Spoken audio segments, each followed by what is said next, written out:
Hello, YouTube friends. This is Heidi, and I wanted to just say thank you for watching my channel. And for those of you who are new, welcome. I have gotten quite a few messages from people just saying, I love your artwork and I wish I was a drawer or a painter, and I'm just not. I'm not an artist. I'm going to show you today how you can be an abstract artist. You're going to take some simple shapes and lines and create art. So whatever you have for your paints, for fabric, bring those out. I'm going to be using this Derwent Inktense block. Use whatever you have, and let's get started on this. I will see you on the other side.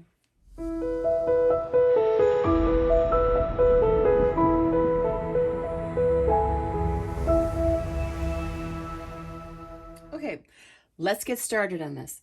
I have a piece of canvas material here. This I got, I just buy the canvas drop cloths in the paint department at Home Depot. And I like this canvas just because I like the color of it. It's not like a bleached white. It's got this nice natural color to it. I put a piece of cotton batting underneath, so when I go to activate this with water, I have something that's going to soak this up. I also like to tape my canvas down so that my fabric is taut and won't move on me. Makes it a lot easier to work with. So I'm just going to go ahead and get started with painting a shape. So I'm just going to do, you think of a tulip when you're a kid, right? You do that U shape, and then you do these little points. Well, let's just do something like that. And try not to be too careful about it. And I'm just going to color this in. Those we'll put towards the back. They'll be the background petals. Some will be the front. So I'm not even going to paint a stem or leaves. I'm just going to do this flower part. Now I'm going to go ahead and just take a dark color.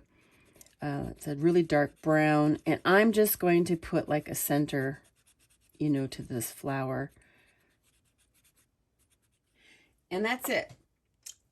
Okay, I brought you in closer just so you could see a little better.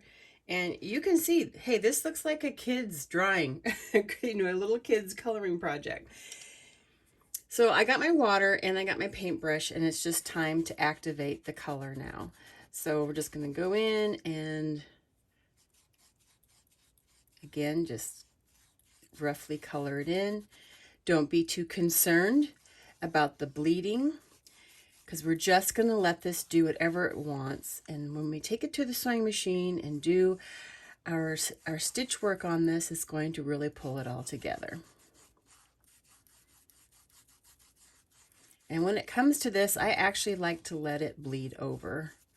When it comes to, I'm not looking for anything this is not detailed artwork. It's very loose, very carefree. So we're just going to have fun with it. And, just start feeling a little bit like, I don't know, Van Gogh or whoever. So I'm going to go ahead and just paint that darker color in right there. That's the center of our flower, where our stamens are. Now, if you want, you can come in and you can bleed that out a little bit more.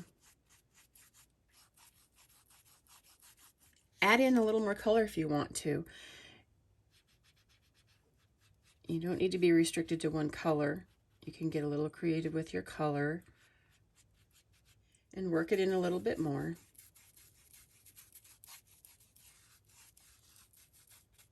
Activate that with your water.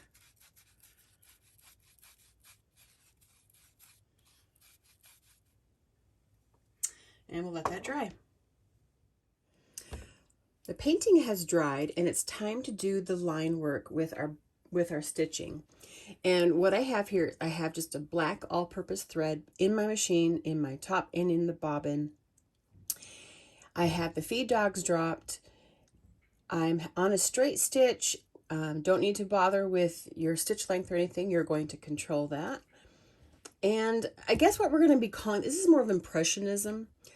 versus abstract, although you could go very abstract with this. You wouldn't have to even try to make it look like a flower with your stitch work at all.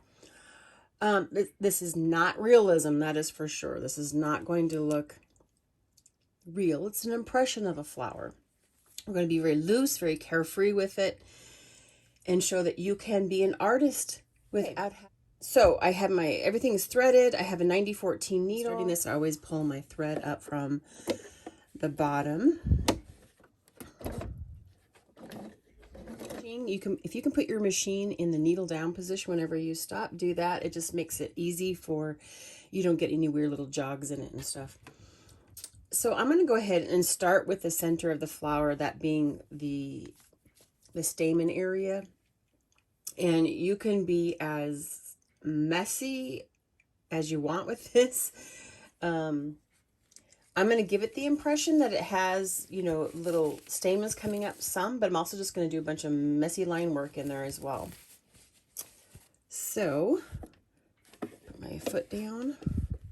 Oh, and I do have some batting, the cotton batting on the back with the needle punch side up.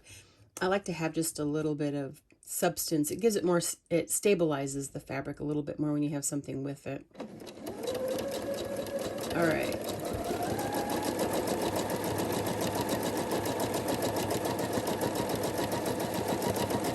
And I'm just doing messy, wiggly, zigzagging around. So you can come up and you can do little stamens if you want. Just be messy with it. This is Impressionism. We're giving the impression that these are flowers. Imagination, take control. And I'm going to go ahead and snip my threads here.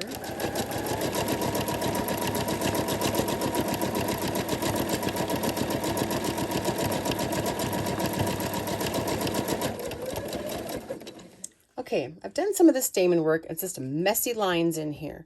So I'm going to go ahead and start doing the actual petals of the flower. Now, you don't necessarily want to follow or outline the coloring exactly. I'm going to go ahead and just loosely follow.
Okay, I've done the flower, so let's go ahead and do a stem.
Okay, we do have, the stem and some leaves loosely done there and the flower. There you can see, created a very simple impression of a flower.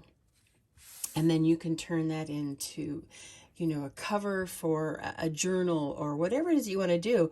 But you created something really pretty and something that someone can enjoy without having to be real, going to realism and be super detailed. It's very loose, very free, and you can tell it's a flower. So I hope you enjoyed that. Let your creativity flow.